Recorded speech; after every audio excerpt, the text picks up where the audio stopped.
Welcome, everyone. The webinar will begin at the top of the hour and will be recorded. Connect with the campaign for grade level reading on social media. On Facebook, like the page Campaign for GLR, and on Twitter, follow the account Reading by Third, and on LinkedIn, follow us at Campaign for GLR. Please use hashtag Learning Tuesdays and tag us to tweet anything you learned from today's webinar, and we'll be sure to retweet. We encourage you to share your questions, reflections, and observations on social media.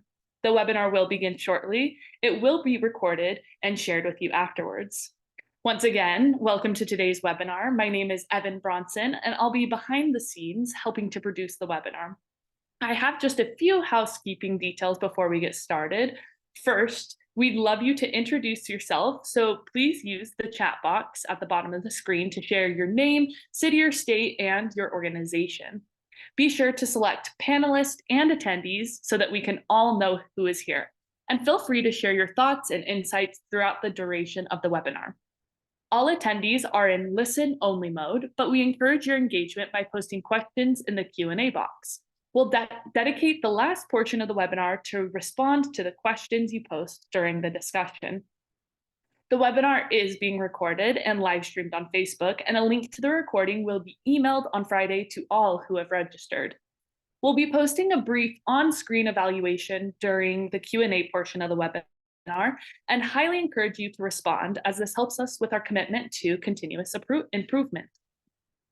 And just wanted to share some upcoming learning engagement opportunities. Next week, we'll be having a follow-up kindergarten webinar about getting all students up to speed, selecting evidence-based supplemental reading programs. And then the following week on February 13th in the morning at 12:30 p.m. Eastern Time, 9:30 p.m. Pacific Time, we'll be having a special Crucible of Practice salon about the relationships that work in CGLR communities with coalition leads, schools, and other partners. And the afternoon at 3 p.m. Eastern Time, 12 p.m. Pacific Time, we'll be having another engaging webinar about the science of reading and emergent bilinguals. We encourage you to register for those, and a link to register will be dropped in the chat. And joining you now is Sierra Sanchez, Kindergarten Program Associate with the Campaign for Grade Level Reading. Thank you and enjoy the webinar. Thank you, Evan. Welcome, everyone, and thank you so much for joining today's special launch of our new Kindergarten Matters webinar series. Many of you may have joined us for our Kindergarten as a Sturdy Bridge webinar series, sponsored in partnership with New America last year. Through those 8 webinars, CGLR emphasized the importance of kindergarten as a sturdy bridge to the early grades of elementary school. Across the series, we hosted multiple sessions which explored literacy, math, and social-emotional development in kindergarten, and discussed how educators, districts, and states can play a part in transforming kindergarten. With more than 1,400 unduplicated attendees across the series, we thank you for your participation, and we're excited to have you join us again. In continuation of our previous discussions, we're hoping to use this new Kindergarten Matters series as an opportunity to spotlight the significance of this foundational stage in a child's education and provide a platform to share data-based research, real-world successes and challenges, and actionable insights. We'll also be focusing on recognizing and responding to the diverse needs of every child, with special emphasis on children who are often overlooked and who face additional challenges, such as emergent bilingual students. Which brings us to today. The Campaign for Grade Level Reading is so excited to host the inaugural session of our Kindergarten Matters webinar series with emergent bilinguals and English language learners, the Sturdy Bridge opportunity. Bilingual learners in the American education system represent a diverse and vital demographic, contributing to the rich tapestry of our classrooms. Navigating the challenges of acquiring proficiency in multiple languages, this rapidly growing population of students brings unique cultural perspectives and linguistic skills to the educational landscape. They also face distinct hurdles, as revealed in a 2022 study that found that students who remain classified as English learners after 5 years face heightened risks of negative academic outcomes, including lower test scores, an increased likelihood of dropping out of high school, and lower on-time high school graduation rates. Considering this, support for emergent bilingual kindergartners is paramount. Today, we're excited to bring you the voices and experiences of leaders in the field who have been acting to strengthen supports given to emergent bilinguals in kindergarten and across the early grade continuum. And now I am honored to welcome and briefly introduce our esteemed panelists with us today in alphabetical order. Please note that full bios are linked in the chat, so I'm just providing a preview of who we have with us today. Melissa Castillo serves as the Senior Advisor for the Office of the Secretary at the U.S. Department of Education.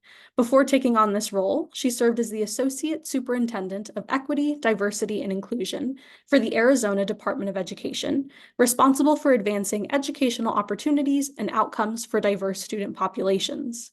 Dr. Castillo co-authored the book Language and Literacy for ELLs, Creating Systematic Change for Academic Achievement. Anya Hurwitz is the Executive Director of SEAL, Sobrato Early Academic Language, an educational nonprofit working to ensure all English learners and dual language learners in California learn, thrive, and lead. She has worked for over 25 years in education as a teacher, school leader, district administrator, and within the educational nonprofit sector. Chantel Meek is a professor of practice and the founding director of the Children's Equity Project at Arizona State University. Prior to founding the CEP, Dr. Meek worked as a senior policy advisor for early childhood at the U.S. Department of Health and Human Services and the White House Domestic Policy Council during the Obama administration.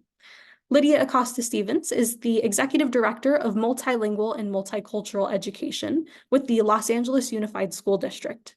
In her role, Lydia serves over 200,000 students, each with individual needs and unique pathways to academic success.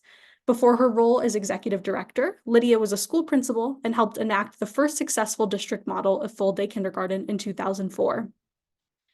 And today's discussion will be moderated by Carla Ruiz. Carla is a senior program officer in the English Learner program at Sobrato Philanthropies, where she helps advance the program's grant-making and strategy. Based in Los Angeles, Carla manages the initiative's regional strategy, which aims to embed multilingual student and family voice into state and local policy. Carla, I'm excited to pass it off to you to get the conversation started. Thanks so much for the introduction, Sierra, and it's great to be with you all today. And special thank you to the CGLR team for the invitation and organizing this conversation. I had the privilege to join the funder panel on the Sturdy Bridge last year, and it's so great to be able to expand on that with this set of experts today.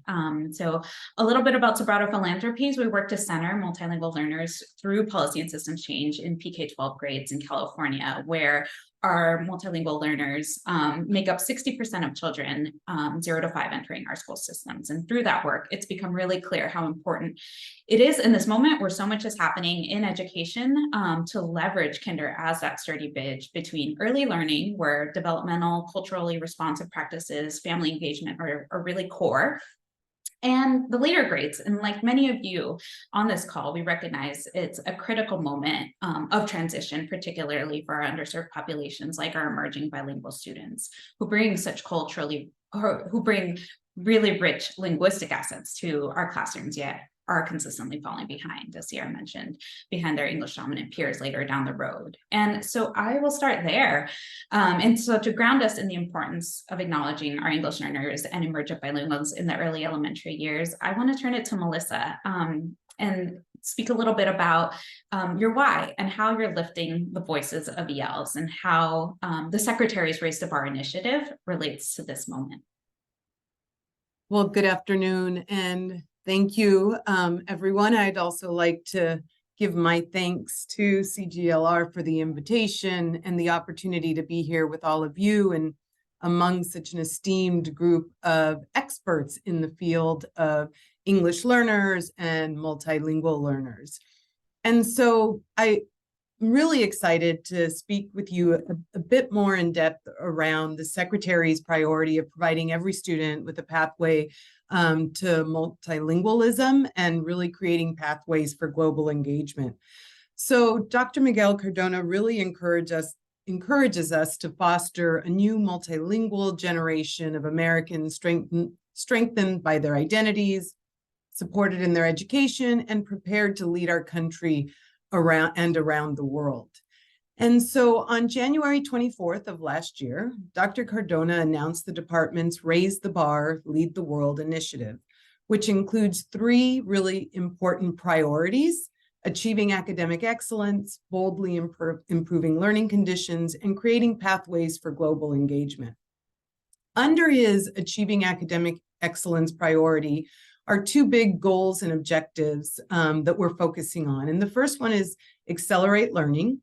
We want to ensure that students have the potential to reach much higher academically, that we know there's persistent gaps in opportunities and achievement for underserved students, and that as a result of the pandemic, those gaps have only grown larger.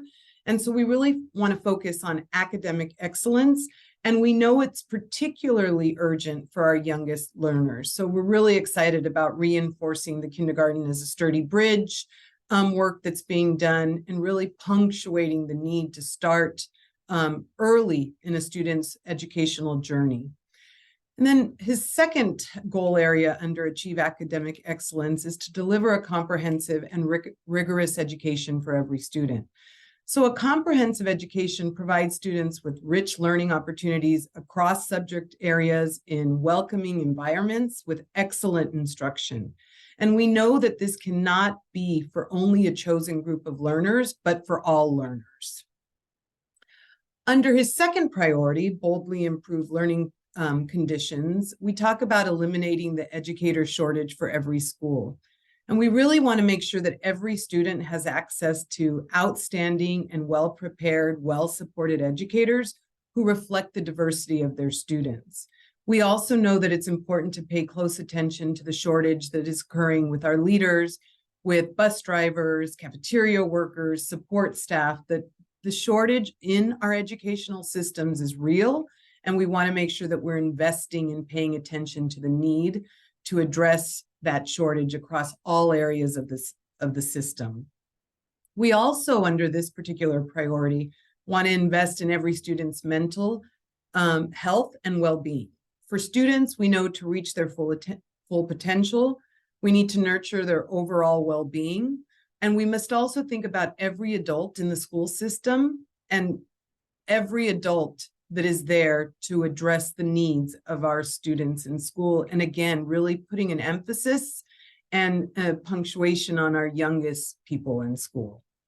And then finally, when we look at his third priority area, create pathways for global engagement, we want to ensure every student has a pathway to college and/or career.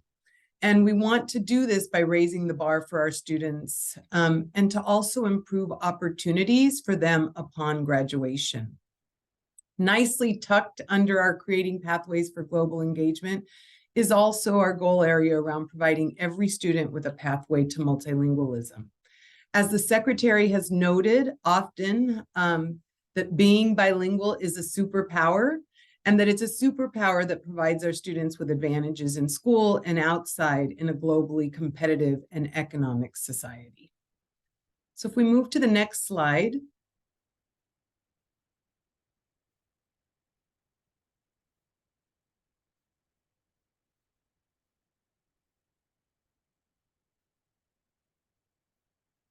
Sorry, I just lost, sorry. Technology, all right. So there are 3 key levers that we've identified to provide every student with a pathway to multilingualism. Our first key lever ensures that we prioritize centering our English learners and making sure that they have equitable access to language programs that recognize their language as an asset, that expands on their first language or heritage language, while also teaching them English, as well as provides them access to gifted programs, advanced placement programs, and CTE programs.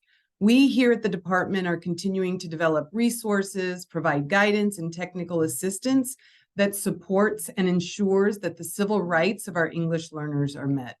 We know that if we do well here in centering our English learners, that pathway to multilingualism will be an easy one and a well-paved one.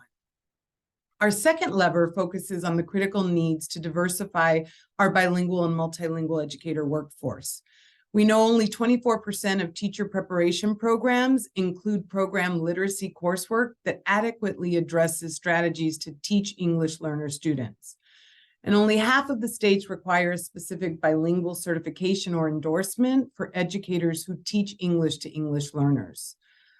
The department is really working hard and continuing to make investments, provide funding opportunities for evidence-based state and local programs such as teacher residencies, grow your own, and apprenticeships, hoping to expand the educator workforce, as well as elevate effective programs so that we can disseminate information and share that with the field and continue again to hopefully scale up and replicate the types of programs that we know will help us better prepare our workforce, our current workforce, and then perhaps recruit a more diversified bilingual and multilingual educator workforce. And finally, our last lever is quality bilingual education for all. The Secretary's vision, again, is to create pathways to multilingualism for all. So we want to make sure that we're increasing access to high-quality language programs, that we're highlighting states that are doing a really good job in investing in these types of programs and implementing evidence-based practices that support students in becoming bilingual and biliterate, or multilingual and multiliterate. Next slide. And so at the end of the day, it's always important that we center ourselves up. If we could go back one slide, that we center ourselves. Oh, I think I lost my Y slide. I'm sorry. I thought there was a slide in between. Okay, so I'm going to talk a little bit about why it matters. So the slide isn't posted, but I just think it's important to stress that we know that there is a lot of research to support that being bilingual has its benefits both academically, cognitively. It also helps better prepare our students for a very competitive workforce. It increases job opportunities and job pay. And there's a lot of research to really show increases in pay. For example, there was a study done in California that demonstrated that young people who spoke more than one language were earning on average $2,200 more than their native English only peers. And in Florida, we saw a $7,700 bump in pay for people that spoke more than one language. So to support our three levers, there's our why it matters slide. We know that the number of English learners only continues to increase. We also know that the number of people who speak a language other than English at home has tripled in recent decades. And we know that we're very concerned about our indigenous languages that are spoken in the US and that are in huge danger of becoming extinct.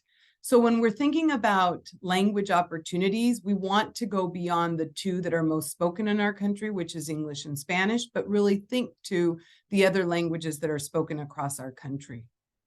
Again, we know multilingualism as well as bilingualism has huge positive impacts on students. And Melissa, for those who are interested in learning more, what resources can you recommend?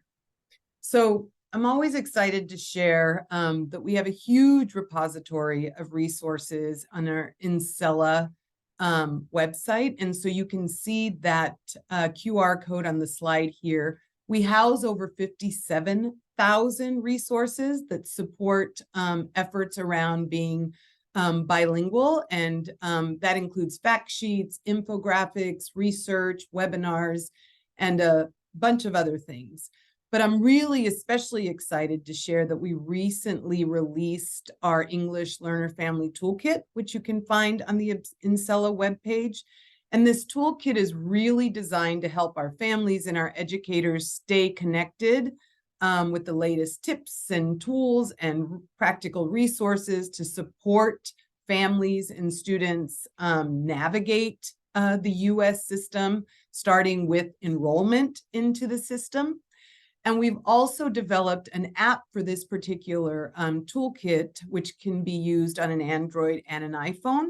And I'm happy to share that it also comes in Spanish, Chinese, and Arabic. And we're looking to release it in Portuguese very soon, as well as Vietnamese. So we want to here at the department model and exemplify what it means to ensure that families and students have access in a language that they understand, as well as model just the importance of being multilingual in a globally competitive society. Well, thank you, Melissa. And for just a reminder to our attendees, all the resources shared and posted in the chat are going to be sent in the follow-up email by CGLR. So great to hear what's happening at the federal level. And Anya, I want to turn to you. And before we dig in, I'd love for, if you could provide some context for what Sobrato Early Academic Language is, and if you can give us a background on what the P3 framework is and how it came to be. Great. Thank you, Carla. And it truly is an honor to be a part of this panel and to join the Campaign for Grade Level Reading community once again. SEAL is a research and evidence-based approach to joyful, rigorous, equity-focused education. We do this work because we believe in the cultural, linguistic, intellectual brilliance of our country's diverse children. And we deeply understand that our schools were not adequately designed to serve these diverse children. Yet, we know that when schooling builds upon the assets, the lived experiences, the funds of knowledge, honoring family and community cultures, and developing home languages, children thrive. Even though this is widely agreed upon research-wise and more generally across the education sector, it flies in the face of what children experience each and every day. At SEAL, we work to make asset-based, engaging, joyful, rich learning a real experience for children, families, and school communities. And we work to move English learner children from the margins to the center of our approaches, policies, and practices. We focus our work on the ground in California. We began as a pilot in 2008, building a comprehensive preschool through third grade model. After strong results from an external evaluation, we began replicating the model in 2013. In 2019, we became an independent nonprofit to scale our impact even farther. So I am thrilled to be here today to share our P3, our new P3 framework, which is built upon our work on the ground over the last 15 years. This framework aims to help the field more fully center multilingual learner, English learner students. I am so excited to leverage the framework in the context of our focus on kindergarten as a sturdy bridge between early learning and the early grades. And a very special shout out to Dr. Lori Olson, who is in the audience and authored this framework. And Lori is also the founder and now strategic advisor to SEAL. So glad to have you here today, Lori. So we decided to create this framework because existing P3 frameworks and initiatives speak to systems issues, but are inadequate in addressing English learners. And though English learners are a significant and growing population, especially in California, but also across our nation, they are still largely marginalized, given lip service and a light touch. The expertise that does exist in our systems and programs is siloed. Furthermore, we find that much of the existing P3 work isn't sufficiently impacting instruction, teaching and learning, the heart of schooling. Systems need to support, sustain, invigorate what actually happens in the classroom on the ground, the instruction. So this tool is designed to help statewide and local P3 efforts more fully center our greatest asset, our beautifully diverse children, and to reach the classroom, the lived experiences of children and families. The P3 systems that we imagine and believe are possible are asset-oriented, committed to full access of all content areas. They center English learners in coherent system of shared responsibility and build strong partnerships with families and communities. These systems provide research-based, joyful, culturally and linguistically responsive instruction and language development programs and pathways across the P3 continuum. So a note about terms, you will hear me use multiple terms. In early learning, we use dual language learner or DLL. In K-12, the federal designation is English learner. And in California, we're increasingly using multilingual learner. Other places are now using Emergent Bilingual as well. I will be using them interchangeably, all to describe children who speak another language other than English at home. So our systems and expertise are deeply siloed, both the early learning systems and expertise with the K-12, but also systems and expertise focused on English learners. Yet we need to build systems that are knit together, where expertise is infused throughout, where there is a shared commitment across all, and where there's alignment and articulation across practices, programs, and pathways. There are 8 key understandings that ground this framework. Development of language is a critical component of ages 0 to 8. As such, for English learner multilingual children, preschool through 3rd grade are essential years. All young children have the capacity to learn multiple languages, yet language access and therefore language development depends on appropriate supports and instruction. Full proficiency in a second language takes time, 5 to 7 years. And though bilingualism is an asset for all, it is a necessity and equity issue for English learners. Languages are not treated all equal, so we must address issues of unequal language status and affirm cultural and linguistic diversity as powerful assets. Furthermore, there is a long history of exclusion and inequity that must also be recognized and dismantled. We are still operating within systems that were built in deeply inequitable ways. These 11 principles are really design principles intended to help us dismantle and rebuild what we know children need and deserve. This work to dismantle and to redesign is essential. Each and every day, our English learners experience tremendous language loss. When a kindergartner walks into school for the first time and they are told to leave their language and culture at the door, either implicitly or explicitly, language loss begins immediately. When we have not adequately redesigned our classrooms, schools, and systems in asset-based ways, that child will very likely begin responding to their own family members in English within days. A young child learns quickly and will deeply understand unequal language status. So these principles are the components that must thread across our classrooms and schools.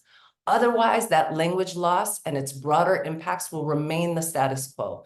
There is a long history of systems and practices, and if we do not do the work to dismantle, undo, unlearn, and then redesign and rebuild, we will continue to see what the status quo, what we see.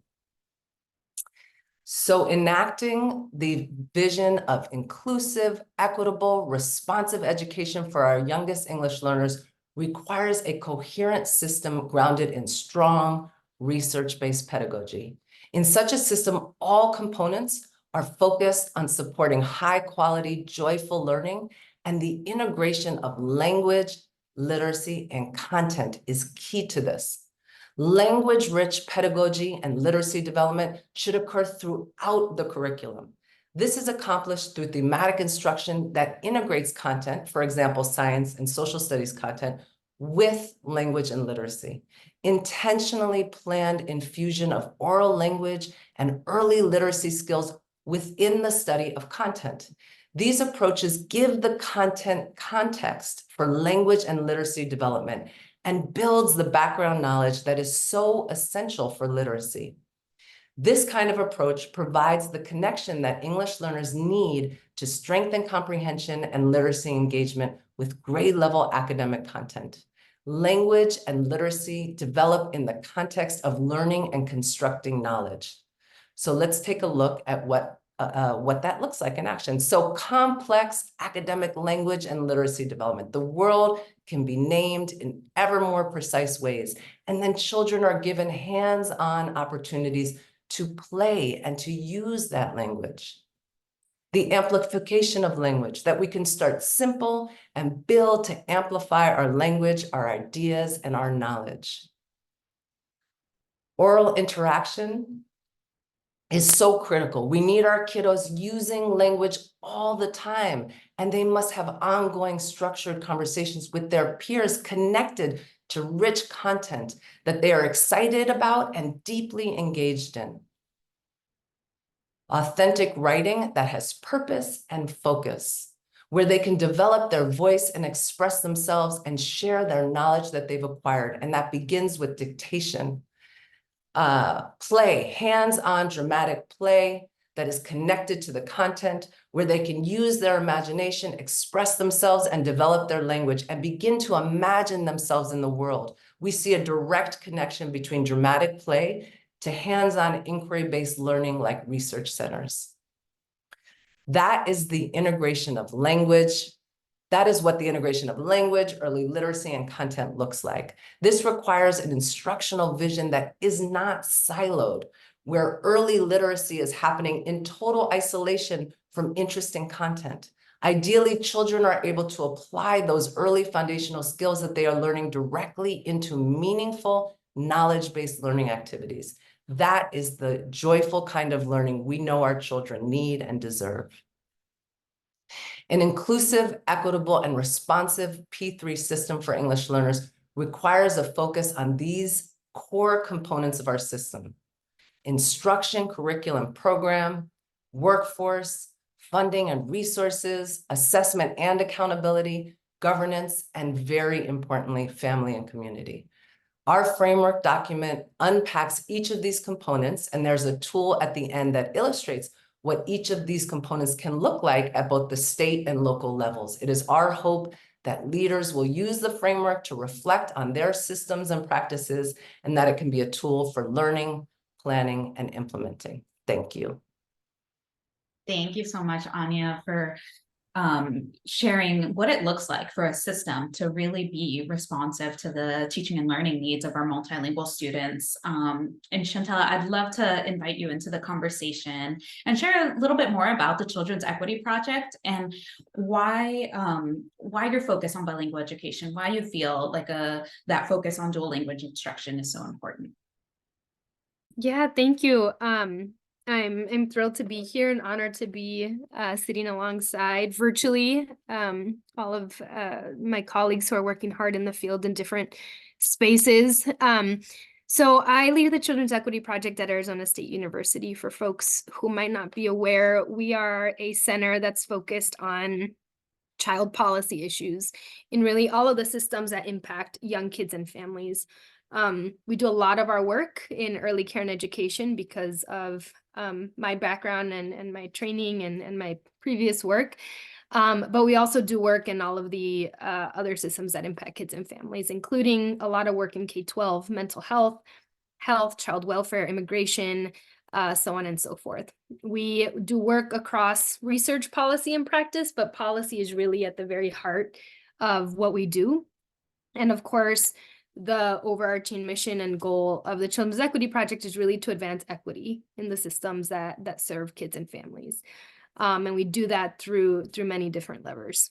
If you go to the next slide, before I jump into kind of the benefits of bilingualism, just to kind of answer your question, I think there's a number of key reasons why kind of dual language education, language rights for dual language learners and ELs and so forth are such a central issue and have always been for the Children's Equity Project since we started about 5 years ago.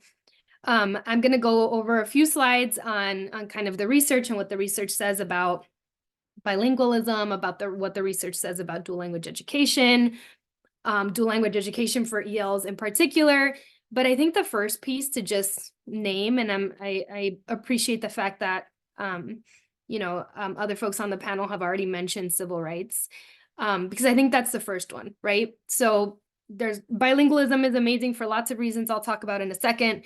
Dual language education is a really important vehicle to get us there. But I think first and foremost, right, civil rights and the right that children have in this country to equal education opportunity has to be front and center, right? Because if we say that every kid has to have an equal education or equal education opportunities, but then we insist that it's in one language, when we know a lot of kids in this country, right, speak a different language at home, in addition to or instead of English, then by default and on purpose, right, we are disadvantaging an entire group of kids before they even walk in the door.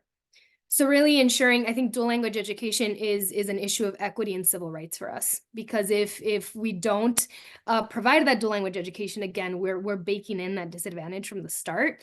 And I think that's really important to note. I think that a lot of our kids who are dual language learners or English learners in the United States are already marginalized by other systems, right? Their families are marginalized by lots of systems, as we know. And bilingualism and multilingualism is such an amazing strength, right? Again, that I'll talk about more in a second.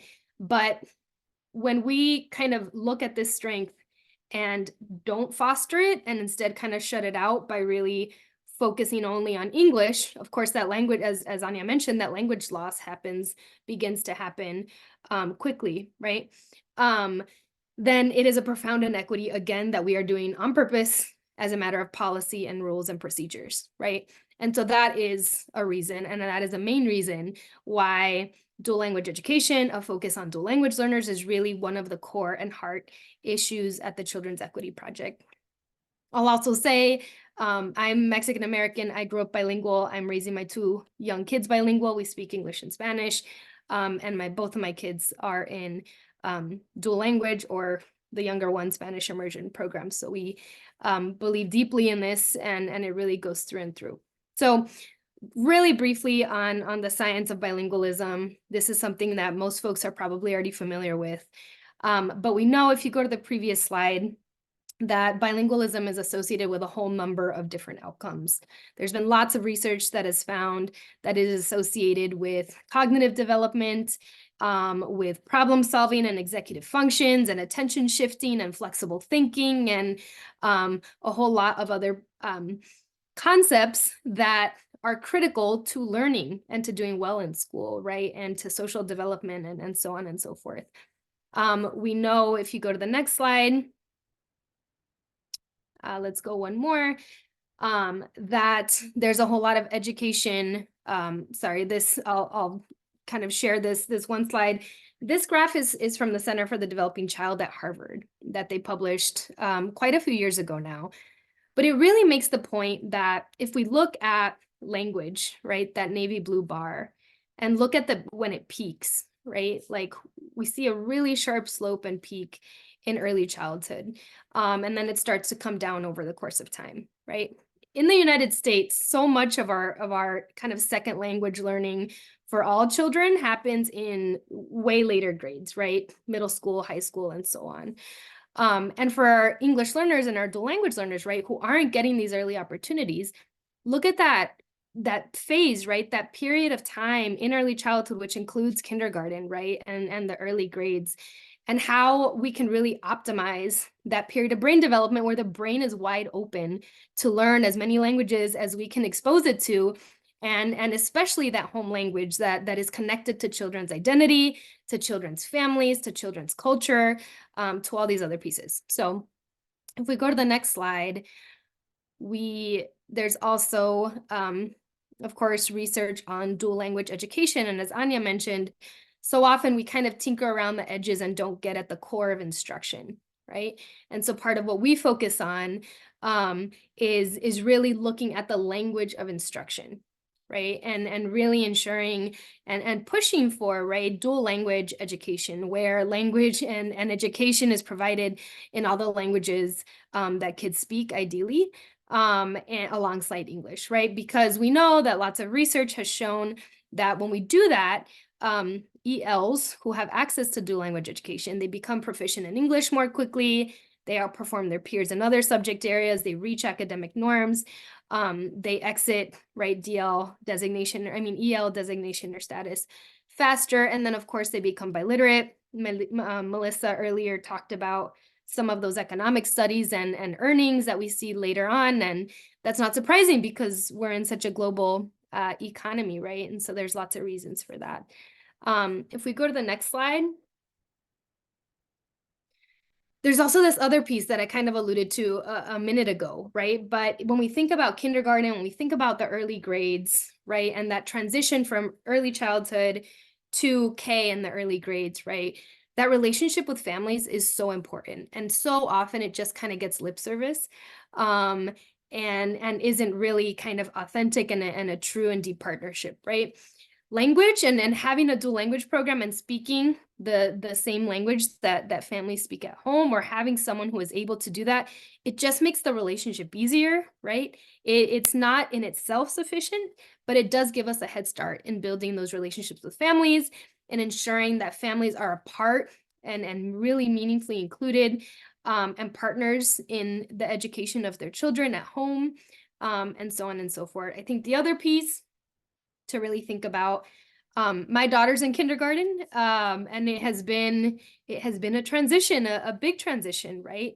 But I think part of what we don't talk about enough in dual language education is the sense of belonging that kids might feel, right? If you imagine anybody at your age, right, at our age as adults walking into a setting where nobody speaks the language that you speak, everybody's speaking somewhere else. Now imagine you're 5 and it's a new school and it's a new teacher and it's a whole new set of peers, right? And it's a new environment. And there's lots of bigger kids around this school than there were in your preschool, right? And now think about what that might look like if there are, the teacher does speak the language that your family speaks, and some of the peers do, and the instruction that's actually taught, right? And there's books that you might recognize. And there's songs that are sung that you might recognize, right? And there's this added inherent piece of belonging, of just like identity and self-esteem, right? That is baked into that as a start, again, inadequate on its own, but really gives us a head start on that big transition that little kids go through between the early childhood and the K space and moving up. Next slide. So I don't have a ton of time left, I think, but just to really hone in on this particular population, because again, we think that DLs and ELs, similar to what Anya mentioned earlier, they have to be centered, right? They have to be the core part of the conversation. And if, as we expand access to dual language education, we need to make sure that we're doing that equitably by centering these kids. And so here is just a summary of some of the studies that have found that ELs who receive high quality instruction in their home language alongside English outperform their peers, as I mentioned earlier. We know if we go, ELs who attend a dual language program in preschool or K are more likely to be proficient in English by middle school. Many ELs who do attend a Spanish English, this research study was specifically done on Spanish English, dual language immersion in elementary, continue taking advanced placement Spanish classes in high school, giving them really a jump start, as we all know, in college credits and beyond. If we go to the next slide. We also know that when this doesn't happen, right, too often there is segregation of English learners in school settings, and in many districts by design as a matter of policy, right? Like you're pulled out and for part of the day, for much of the day. In Arizona, it used to be for 4 hours, and that was recently changed and rolled back to a shorter amount of time. But still, using national achievement data, researchers have found that the degree of segregation between English learners and their peers was actually the greatest predictor of disparities in achievement between ELs and non-ELs, right? Segregated settings is associated with less access to grade level content. As I mentioned, Arizona used to have a 4-hour requirement for structured English immersion, segregated, ELs segregated from their peers. And when you start to think about the school day, 6.5, 7 hours, something like that, take away 4 of them, and then you add in lunch and recess and transitions and everything else that happens during the school day, right? There's just less, there's like physically less time, right, for math and science and social studies and all of the other really important content that students need to be getting consistently over the course of their educational trajectories to stay on track. If we go to the next slide. I'll just point folks to this National Academy study. Of course, the National Academies of Science, Engineering, and Medicine published a report on English learners specifically I think it was back in 2017, that goes into depth on all of the research and evidence on best practices and really does, again, highlight dual language education as an important model. This particular study that is on this slide was published just last year in May. And in the recommendations from this report, the committee really came up with a number of high quality indicators for elementary education that should be aligned with the early years, and bilingual education for DLs and for ELs was one core piece of that. Next slide. And so finally, I think I'm going to end on this slide, right? We have lots of data. We have all the data and research on the benefits of bilingualism and how it's so great. We know that ELs and DLs are bringing this gift from home, right? Like they're speaking it at home. It's part of who they are. It's part of their cultures. Instead of kind of aligning with that research and with that science, right? We're kind of doing the opposite, where in this nation, about 92% of ELs are not in dual language programs, right?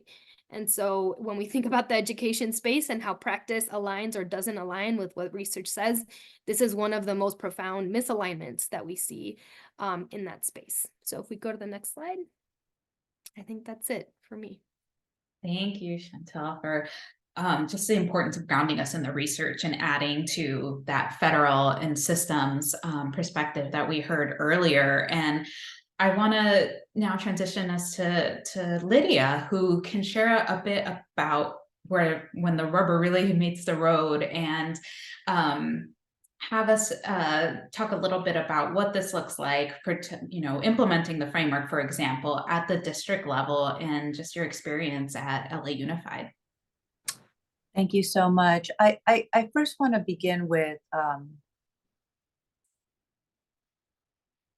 how we can have a dream around this work and what the experience is like for our families, even before we get into the actual framework and the classroom experience. There comes a time and a moment when a student, a child, a little one, someone's tesoro, shows up at a school with their parents, or the parents show up on their own, saying, I'd like to enroll at this school. And my dream would be that in our country, from that moment of first touch of enrollment, when we're giving them the packets of everything to fill out, including the home language survey, that the parent is congratulated for having another language at home. I imagine this looking like, hi, welcome to our school. Parent is speaking in another language. This is so wonderful. It looks like you speak another language other than English. This is amazing. You're going to fill out this one little piece of paper on the home language survey. And the wonderful thing is that when you share the other language that you speak, our school offers an opportunity for your child to receive bilingual recognition, bilingual awards. That's the conversation that should happen when a child first enrolls. The flip of what starts to happen is they come and complete an enrollment packet, and the story becomes very compliance driven. And I understand why. There's a purpose for that. You filled out another language other than English. You're going to have to take an initial exam to determine your English proficiency. And it all becomes about English proficiency, which is valid and important and critical. But from the moment that conversation begins, we have just denied the culture, the identity, and the language, the history, the ancestral wisdom of all of those experiences at home. So how do you change from that moment, that feeling that does not unearth joy, that does not unearth love, that already makes a family feel there's something wrong with me and I am not enough, including the child? How you do that is with this P3 framework. How you do that is also by creating additional other systems to celebrate who a child and their family is. So one thing that we've done with the Seal of Biliteracy is we don't wait until 12th grade And yes, we've had 5th grade and 8th grade pathway awards, but we became very intentional about what are we going to do for students who are in dual language programs and students who don't have that opportunity in sheltered English learner programs, to know that what they come with from home is going to be validated and is important. So we are going to start with recognition by literacy pathway awards from the age of 4, 5, 6, UTK, K1. We're going to throw 3rd grade in there to build that all the way through. So it's constantly validated versus it's only about English proficiency. Important, but it's not the whole piece of the humanity. And when we enroll children and families, we are enrolling humans, not numbers, not a language classification, English lonely, EL, RFEP, reclassified, all terms that I struggle with. I prefer emergent, bilingual, multilingual learners, asset space. So I'm putting that on the table for everyone to think about. What is your role in everything that we do from the moment a child comes in to our public education system? Because then when that child walks into the campus, to the cafeteria, to get their breakfast, to meeting with the supervision aides, to meeting with people in the office and walking through the campus, all of those spaces are validated from their indigenous language, if it's Quiche. Tell me more. I want to hear you speak in your home language. Teach me your home language. A few phrases. That's all supposed to happen and should be happening right before they walk in to meet their teachers. And if we're implementing this P3 framework, it all aligns. So in LA Unified, we've taken steps. Just going to give you a little data on it.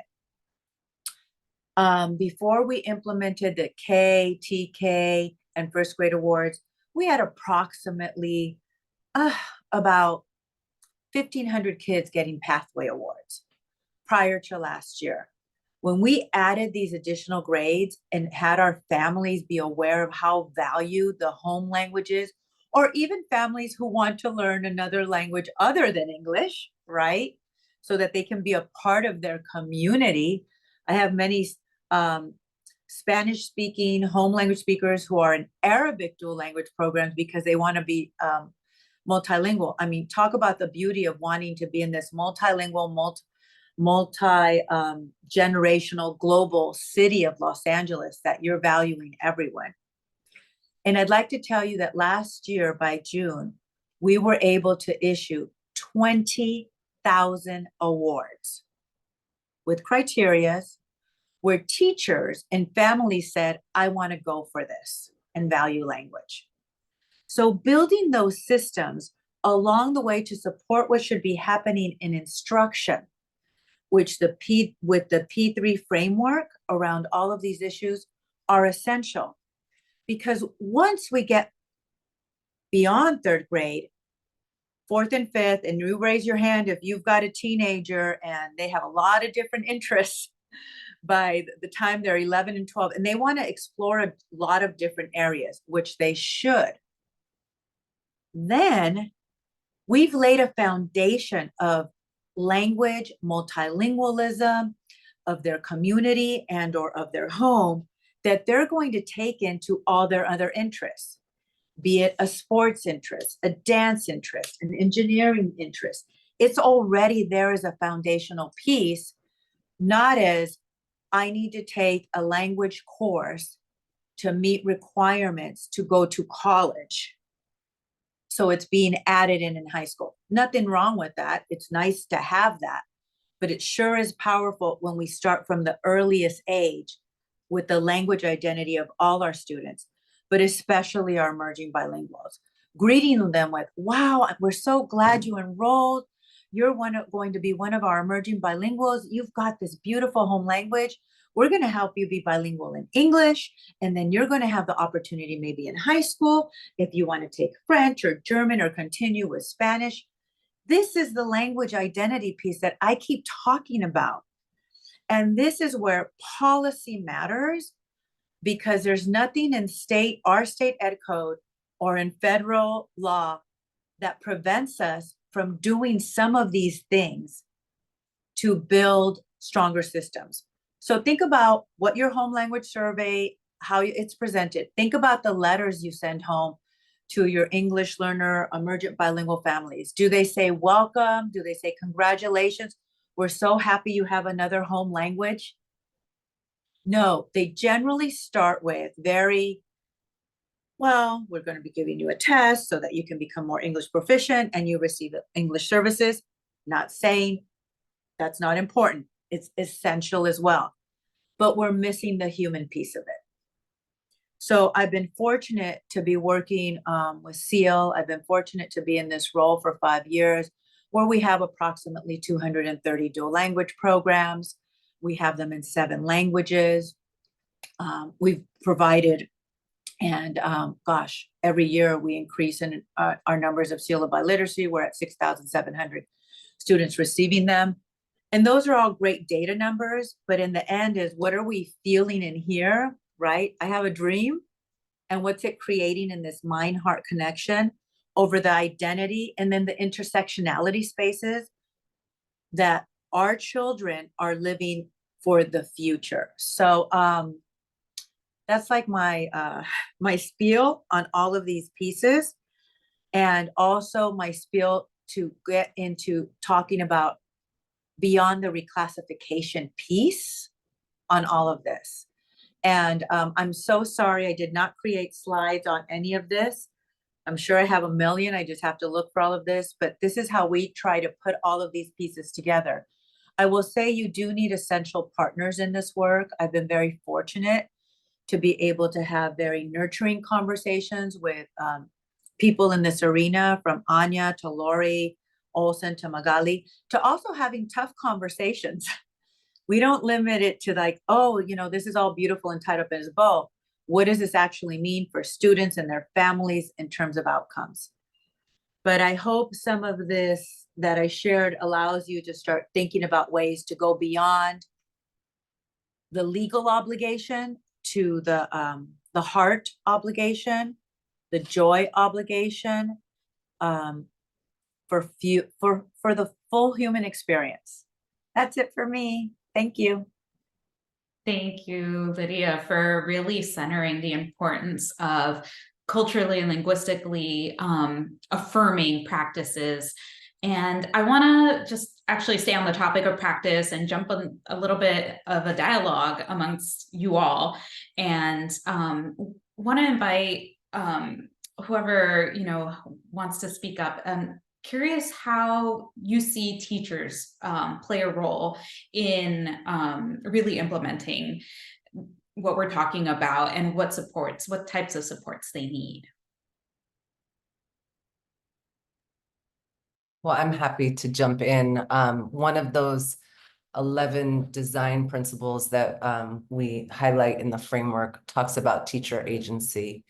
And we highlight that because the work that we see happening, what we're describing, what Lydia is describing in terms of treating young people and families as humans, seeing who they are. This is not cookie cutter. This is not reading a script. This is not something that teachers can do individually. They need to be working in collaboration, but they also need to have agency in their work, in the sense that they need the skills, the capacities, and the space, the professional time to be able to enact this kind of vision that we have. I think we're hearing hearts and minds. We're talking about values and beliefs, and then we're talking about expertise and pedagogy. And this is complex work, and we're looking to create equity-driven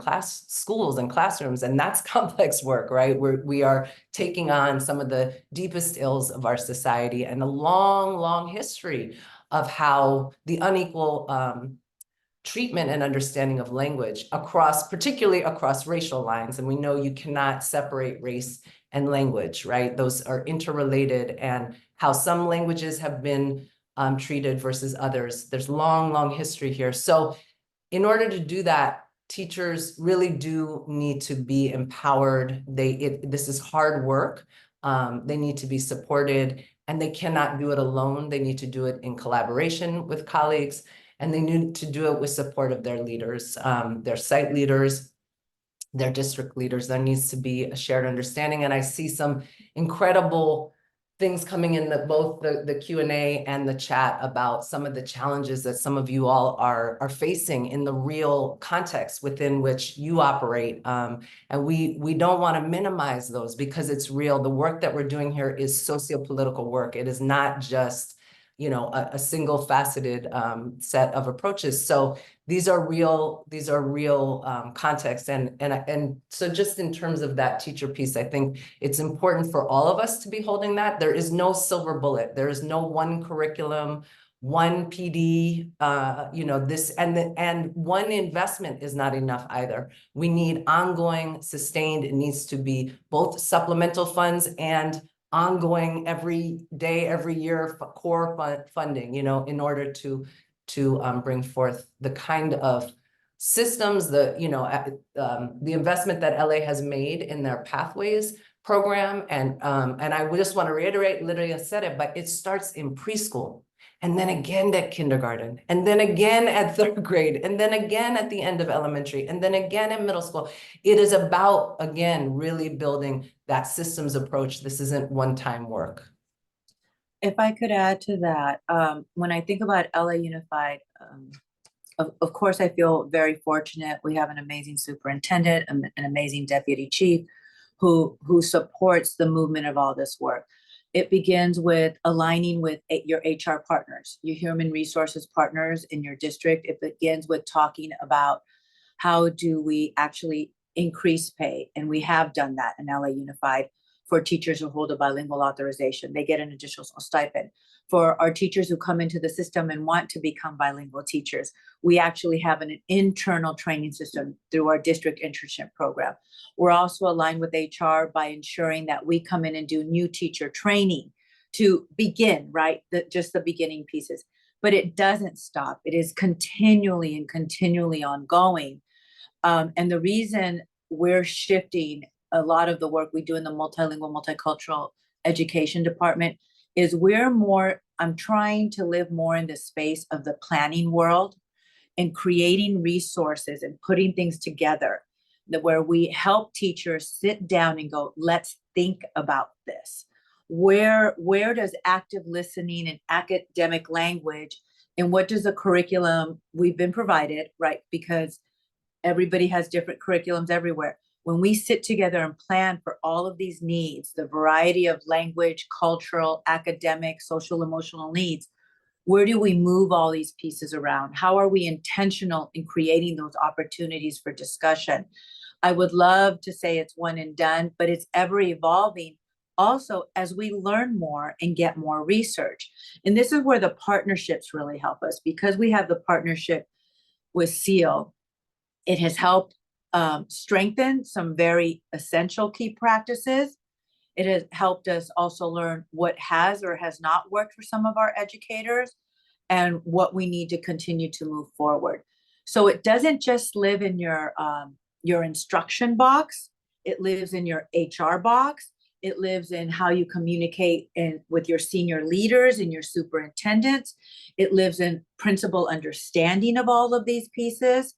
And then it lives as, of course, reconnecting to the human piece and then the compliance pieces that are part of that. So it is a very holistic, systematic approach that you have to constantly be checking in multiple ways for our teachers to be able to do and provide the service that I believe in their hearts they want to provide for our kids.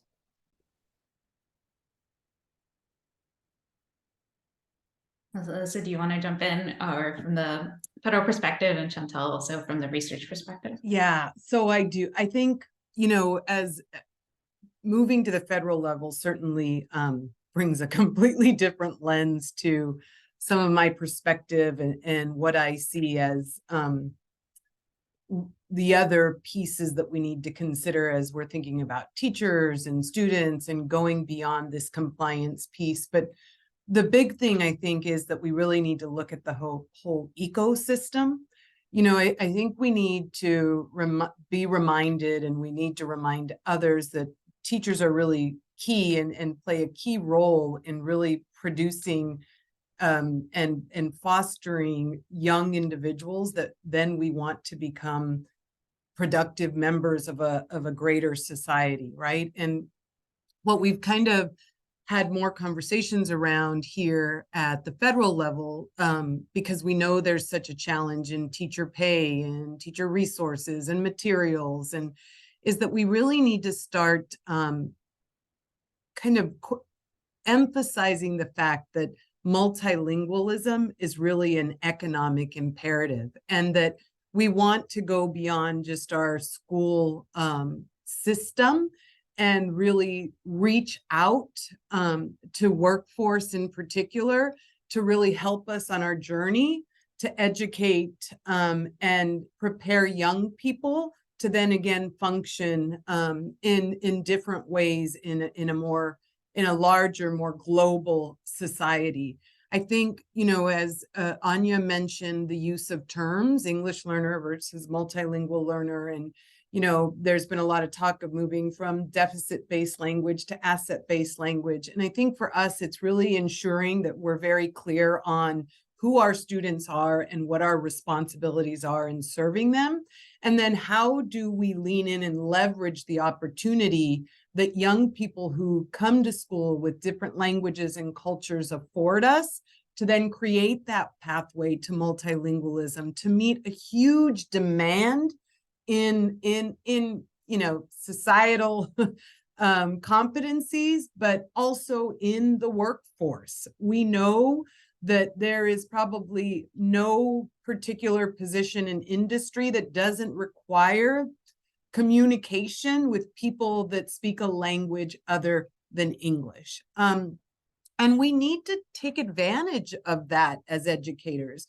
And we need to connect with industry in our community. We need to connect with industry leaders that are saying they need young people to do X.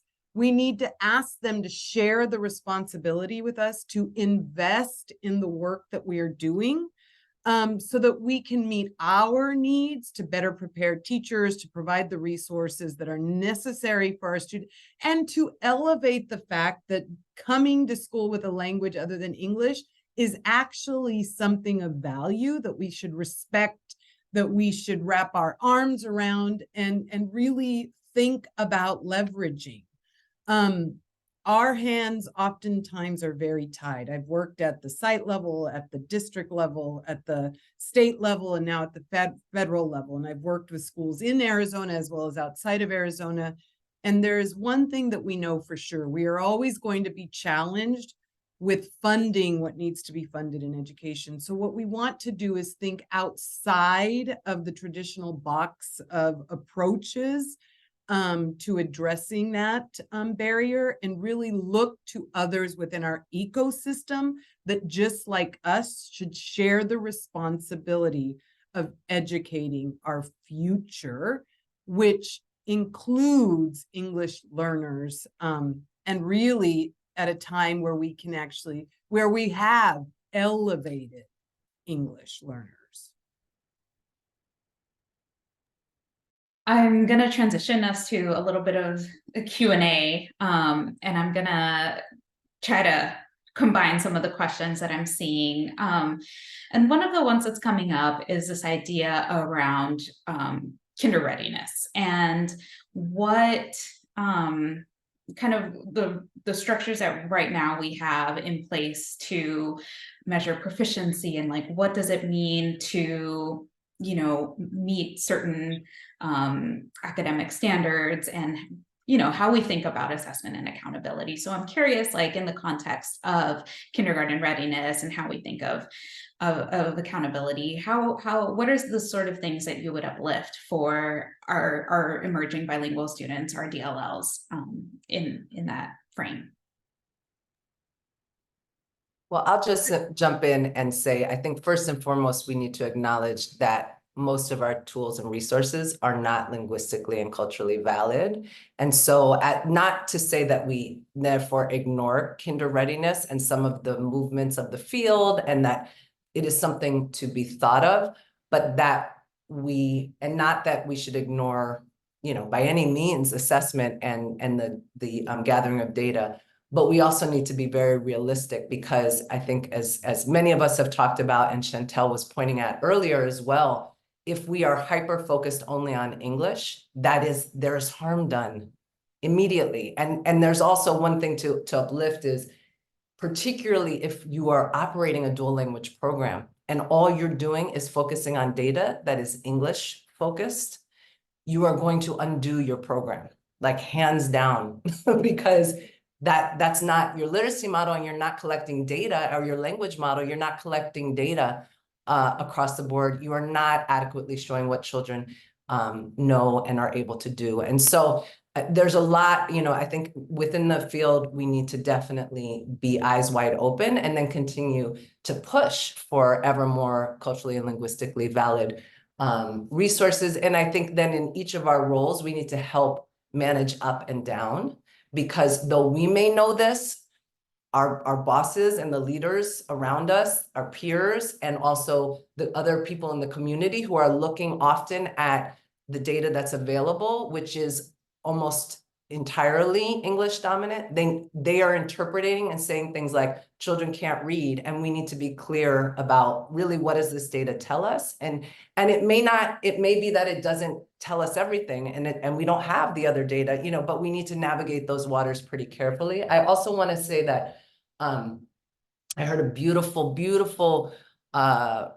work being done in Minnesota about the reframe on readiness. Children are all ready. Children are not ready, right? Children are ready. Is the system ready to welcome them as they come in?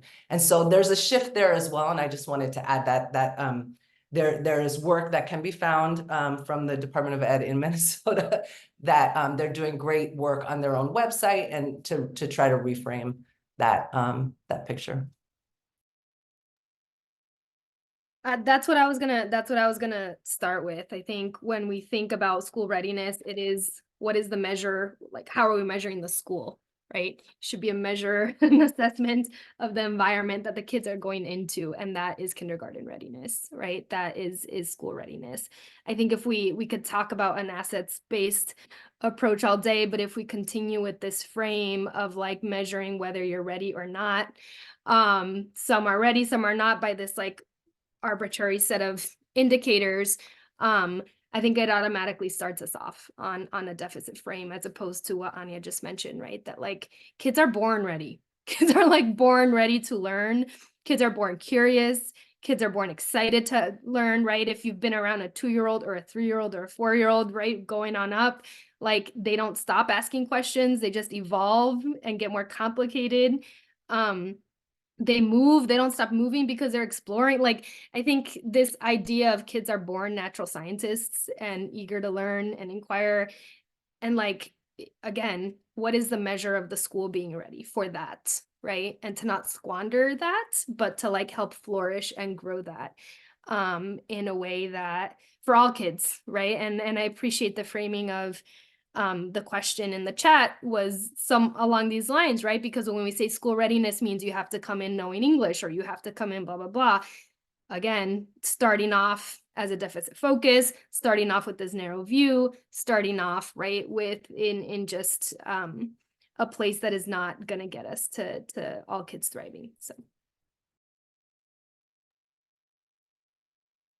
I think something that is important just to kind of bring up, not necessarily go into deep conversation about, with the readiness piece and the appropriate assessment piece, which again is they're really valid concerns and areas that we need to consider, and something that we are thinking about in terms of assessments, and what does that mean in support of the field. And if we really want to kind of to meet our vision around multilingualism, then of course we have to think about that, because to get an accurate gauge of where our students are and the wonderful things that they can already do, is critical in moving this work forward.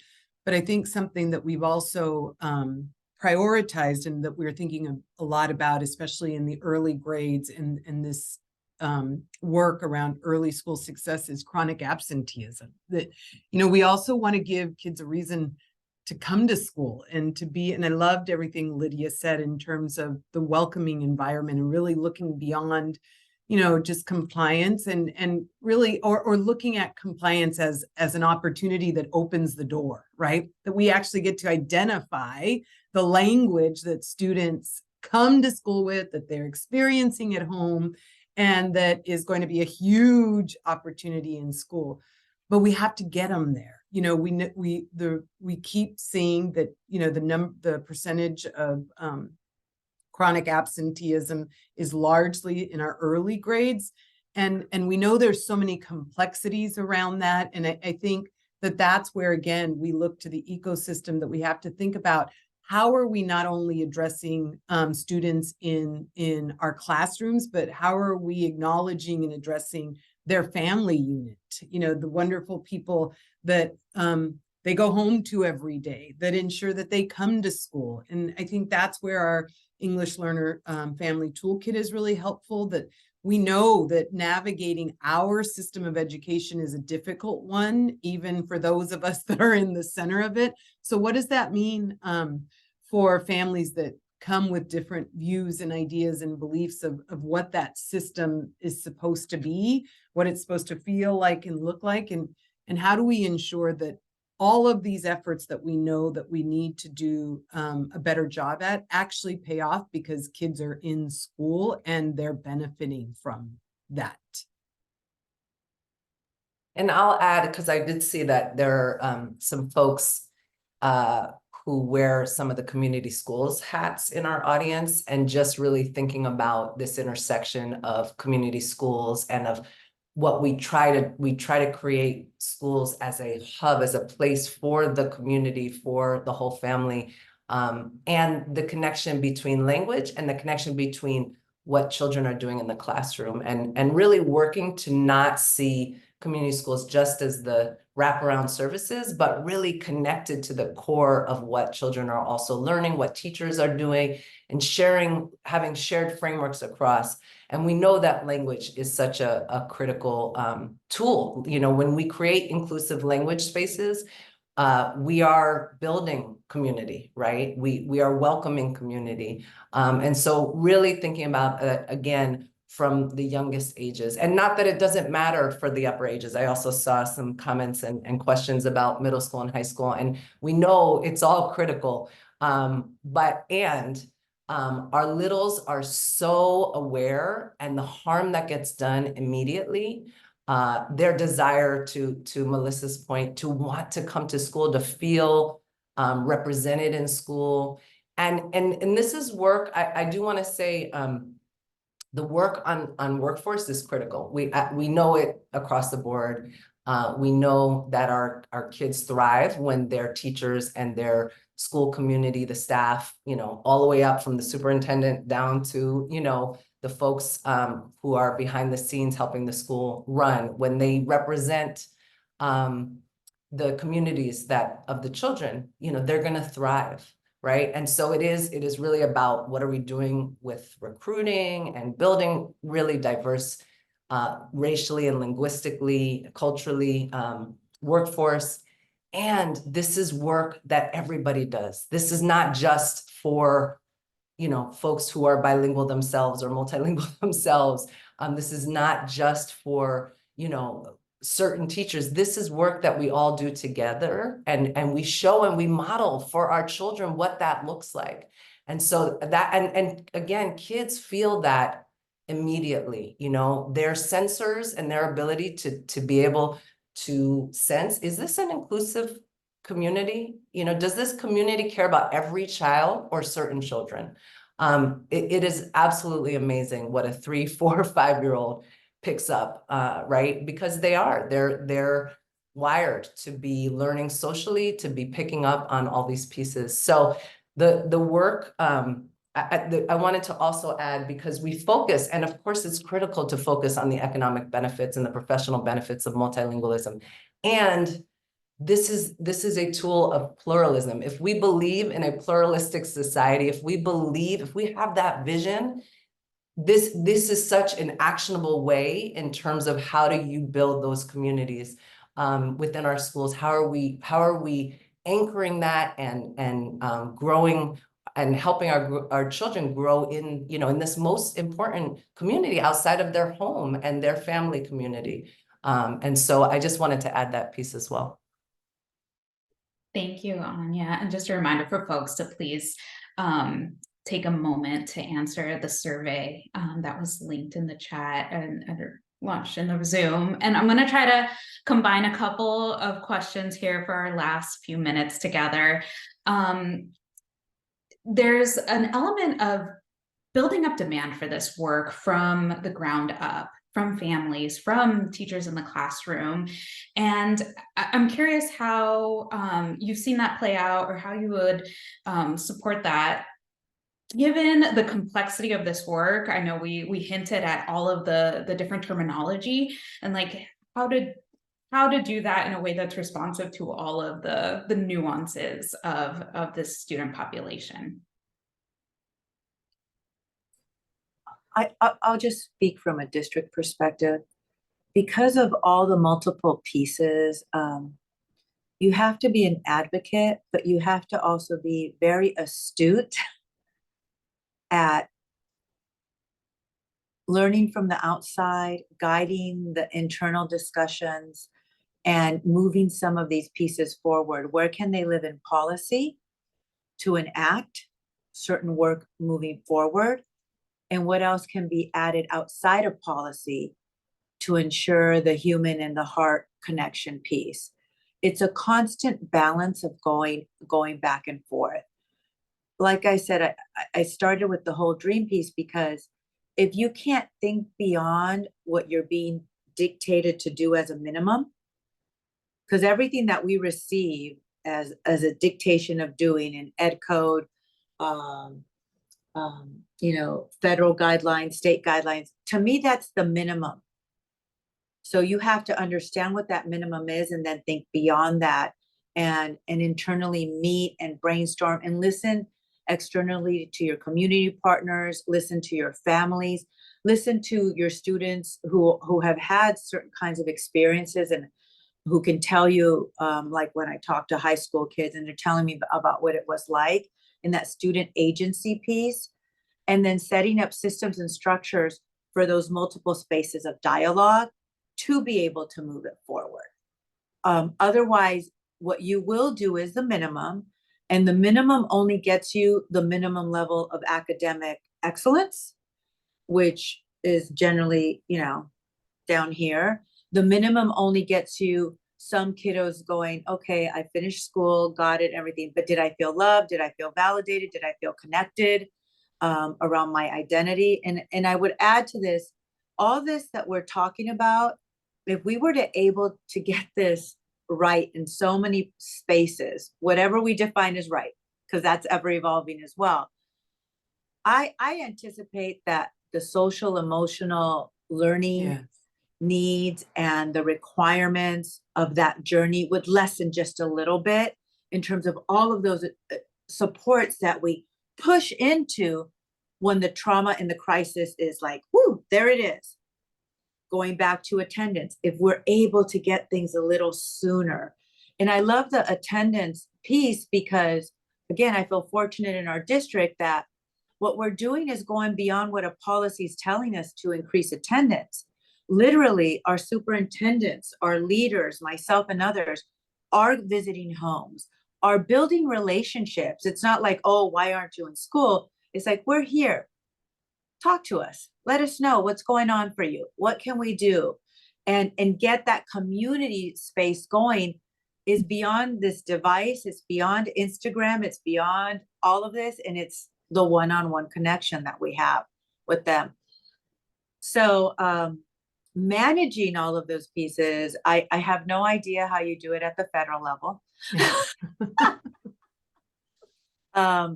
but I feel fortunate in LA that I feel like we're constantly moving in the right direction. And the partnerships again, partnerships. I just want to, I think it would be interesting to, like most other countries around the world, if our minimum was teaching 2, 3, or 4 languages, which is the case in many countries across the globe, right? And I think we need to make it just a norm that this is just how we teach, right? And to Lydia's point, that then could impact so many things. When the secretary, shared his 3 priorities, language immediately to me was very clearly a thread through all 3, right? It addresses the acceleration of learning. We know if we focus on language, we accelerate literacy development. To your point, Lydia, about the social and emotional piece, if we're acknowledging a student's language and their background and what that's tied to in their community and their experiences, we're probably going to support their mental health and well-being, right? And then, of course, those pathways to post-secondary career, college and career, again, are only going to be beneficial if you are bilingual and biliterate. And we're not even, sometimes I think talking about bilingual and again, that should be the minimum, right? We'd like to then elevate it to multilingual and multiliterate. But one of the things that I think we need to do with the creating of demand piece, Carla, that your question centered around, is that I think we need to expand our advocacy network.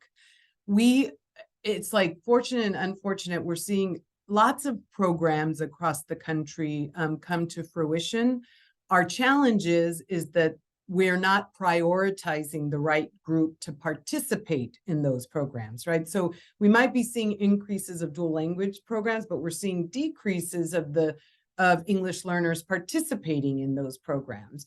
And if we look closely at the research and what we know leads to effective dual language programs, we're talking about including authentic language speakers of the targeted language. So we need to help people understand that. We need to help parents who maybe don't understand that are demanding these programs in certain parts of the country. And that if they did, they would then demand that not only their child participated, but that other children participated, like English learners whose first language is Spanish. That they demand that students that speak Spanish as a first language should be in the programs that their students are participating in, where they come in as English speakers, learning Spanish as a second language. So I think, we need to expand our network of advocates, and we do that by increasing awareness. I believe by building knowledge and capacity around what it means and the benefits of being bilingual, what that means for children as they are developing, as they're developing their brain, as they're developing socially, and all of those pieces early on.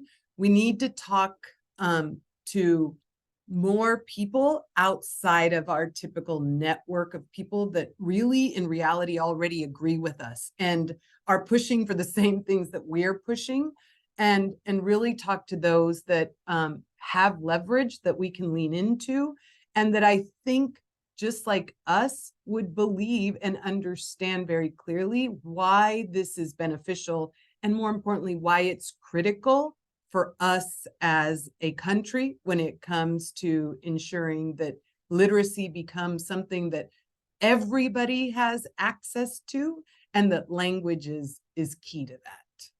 And just to add on to Melissa's comments, it can't be either or. So then you start getting into the specifics of the program. And there are certain school communities, it should be a one-way program that serve English learners. And if you are pitting then your parent population who is dominant English but want to dual against those families, you're setting yourself up. So we need to be building and investing in and helping our districts and school leaders not play an either or, but a yes and LA has done incredible work, including, of course, Spanish in California is the vast majority of the English learner and the multilingual community, but there are so many other languages, and LA has been every year growing and adding more languages into their repertoire. And then you hear the story of trilingual families, looking for that. So we have to be building. So one other piece I want to say is funding. We need to fund this work. It does not happen magically. And so I say that, how can we be leveraging federal, state dollars? How can we be leveraging philanthropy? I know the campaign for grade level reading community includes lots of philanthropic and folks who want to help think about and really seeing this intersectional conversation that we're having here, right? This is about equity. This is about language. It's also about culture and race, and it's about transformation. And so, seeing it all as an interconnected strategy. Absolutely. Thank you so much to all of the panelists for just sharing your expertise and uplifting this just wonderful population of students. And I'll send it back to Sierra to close out. Sounds good. Thank you. And thank all of you, Lydia, Anya, Chantel, Melissa, Carla. Thank you for such a great conversation. I am excited for all of you to look at the chat once we finish up, because that was just, had a flurry of messages of everyone thanking you for your work and for sharing all of this information. So thank you. To all of you who are still on with us, which is more than 200. So thank you everyone for staying on and listening in. But I did want to encourage you to join some of our upcoming sessions. Next week on February 6th, we'll have a conversation about selecting evidence-based supplemental reading programs. There will be a total of 9 panelists on this conversation, sharing different viewpoints and experiences, so it'll definitely be an interesting take. On the 13th, we'll have 2 exciting conversations. First, a Crucible of Practice salon with relationships that work in CGLR communities with coalition leads. And then at 3 p.m., a conversation that will be very applicable to all of you if you joined us here. It'll be a conversation on the science of reading and emergent bilinguals. So again, lots of great information coming your way. I did want to thank all of you again for joining, for sticking on, and thank you again to our wonderful panel.